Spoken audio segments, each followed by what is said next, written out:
Cristiano Ronaldo ಯಾರಿಗೆ ತಾನೇ ಗೊತ್ತಿಲ್ಲ ಹೇಳಿ. ಫುಟ್ಬಾಲ್ ಜಗತ್ತಿನ ದೇವರು ಅಂತಾನೆ ಕರೆಸ್ಕೊಂಡಿರೋ ಈ ಅದ್ಭುತ ಆಟಗಾರನ ಬಗ್ಗೆ ಕೆಲವೊಂದು ಇಂಟ್ರೆಸ್ಟಿಂಗ್ ಫ್ಯಾಕ್ಟ್ಗಳ ಬಗ್ಗೆ ತಿಳಿಯೋಣ ಬನ್ನಿ. ಫುಟ್ಬಾಲ್ ಜಗತ್ತಿನ ಬಾದ್ಶಾ ಆಗಿರುವ ಕ್ರಿಸ್ಟಿಯಾನೋ ರೊನಾಲ್ಡೋ ಅವರ ಬಗ್ಗೆ ಹೇಳಬೇಕಾದ್ರೆ ಇವರ ದೇಹದಲ್ಲಿ ಬರೀ 10% ಮಾತ್ರ ಫ್ಯಾಟ್ ಇದೆಯಂತೆ. ಅಷ್ಟೊಂದು ತಮ್ಮ ದೇಹನ ಫಿಟ್ನೆಸ್ ಆಗಿ ಇಟ್ಕೊಂಡಿದ್ದಾರೆ. ರೊನಾಲ್ಡೋ ಅವರು ಒಂದು ಗೋಲ್ ಹೊಡೆದಾಗ ಆ ಚೆಂಡಿನ ವೇಗ 128 ಕಿಲೋಮೀಟರ್ ಪ್ರತಿ ಗಂಟೆ ವೇಗದಲ್ಲಿ ಚೆಂಡು ರಿಂಗನ್ನು ತಲುಪಿತ್ತು. ಇದು ವಿಶ್ವದ ಅತಿ ವೇಗವಾದ ಗೋಲ್ ಕೂಡ ಆಗಿತ್ತು. ಫುಟ್ಬಾಲ್ ಜಗತ್ತಿನಲ್ಲಿ ಇಲ್ಲಿ ತನಕ ಅತಿ ವೇಗವಾಗಿ ಓಡುವಂಥ ಆಟಗಾರ ಆಗಿರುವ ರೊನಾಲ್ಡೋ ಅವರು ಪ್ರತಿ ಗಂಟೆಗೆ 32 ಕಿಲೋಮೀಟರ್ ಪರ್ ಅವರ್ ಲೆಕ್ಕದಲ್ಲಿ ಓಡ್ತಾರಂತೆ. ಒಂದು ಪಂದ್ಯದಲ್ಲಿ ಕನಿಷ್ಠ ಅಂದರೂ 9500 ಕಿಲೋಮೀಟರ್ ಓಡ್ತಾರಂತೆ.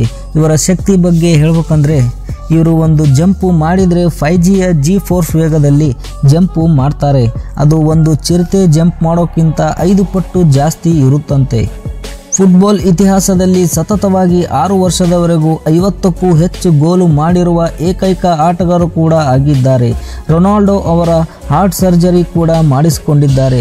ಆದರೂ ಇವತ್ತಿಗೂ ಫುಟ್ಬಾಲ್ ಆಡ್ತಾರೆ. ಇದು ತುಂಬಾ ಅಚ್ಚರಿಯ ವಿಷಯನೇ ಅಲ್ವಾ. ಇನ್ನೊಂದು ಇಂಟ್ರೆಸ್ಟಿಂಗ್ ವಿಷಯ ಏನಪ್ಪ ಅಂದರೆ ಅವರು 14ನೇ ವಯಸ್ಸಿಗೆ ಶಾಲೆ ಬಿಟ್ಟಿದ್ರು. 10ನೇ ತರಗತಿ ಕೂಡ ಓದಿಲ್ಲ. ವೀಕ್ಷಕರೇ, ರೊನಾಲ್ಡೋ ಅವರು ಇನ್ಸ್ಟಾಗ್ರಾಮ್ನಲ್ಲಿ ಒಂದು ಪೋಸ್ಟ್ಗೆ ಬರೋಬ್ಬರಿ 19 ಕೋಟಿ ರೂಪಾಯಿಗಳು ಇವರಿಗೆ ಇನ್ಸ್ಟಾಗ್ರಾಮ್ ಕೊಡುತ್ತಂತೆ. ಇನ್ಸ್ಟಾಗ್ರಾಮ್ನಲ್ಲಿ ಇಲ್ಲಿ ತನಕ ಅತಿ ಹೆಚ್ಚು 632 ಮಿಲಿಯನ್ ಫ್ಯಾನ್ ಫಾಲೋಯಿಂಗ್ ಕೂಡ ಇವರು ಹೊಂದಿದ್ದಾರೆ. 2ನೇ ಸ್ಥಾನದಲ್ಲಿ ಲಿಯೋ ಮೆಸ್ಸಿ ಇದ್ದಾರೆ. 503 ಮಿಲಿಯನ್ ಫ್ಯಾನ್ ಫಾಲೋಯಿಂಗ್ ಇವ್ರದ್ದು. ಇವರು ಕೂಡ ಫುಟ್ಬಾಲ್ ಆಟಗಾರ. ಯಾಕೆ ನಾನು ಇನ್ಸ್ಟಾಗ್ರಾಮ್ ಬಗ್ಗೆ ಮಾತಾಡ್ತಿದ್ದೀನಿ ಅಂದರೆ 3ನೇ ಸ್ಥಾನದಲ್ಲಿ ನಮ್ಮ ಹೆಮ್ಮೆಯ RCB ತಂಡದ ಆಟಗಾರ, ನಿಮ್ಮೆಲ್ಲರ ನೆಚ್ಚಿನ ಆಟಗಾರ ಆಗಿರುವ ವಿರಾಟ್ ಕೊಹ್ಲಿ ಅವರು ಹೊಂದಿದ್ದಾರೆ. 269 ಮಿಲಿಯನ್ ಫ್ಯಾನ್ ಫಾಲೋಯಿಂಗ್ ಮೂಲಕ 3ನೇ ಸ್ಥಾನದಲ್ಲಿ ಇದ್ದಾರೆ. ಇದಷ್ಟು ಮಾಹಿತಿಗಳು ನಿಮಗೆ ಇಷ್ಟ ಆದರೆ ನಮ್ಮ ಚಾನಲ್ನ ಸಬ್ಸ್ಕ್ರೈಬ್ ಮಾಡಿಕೊಳ್ಳಿ ಮತ್ತು ಪಕ್ಕದಲ್ಲೇ ಇರೋ ಗಂಟೆನ ಪ್ರೆಸ್ ಮಾಡಿ.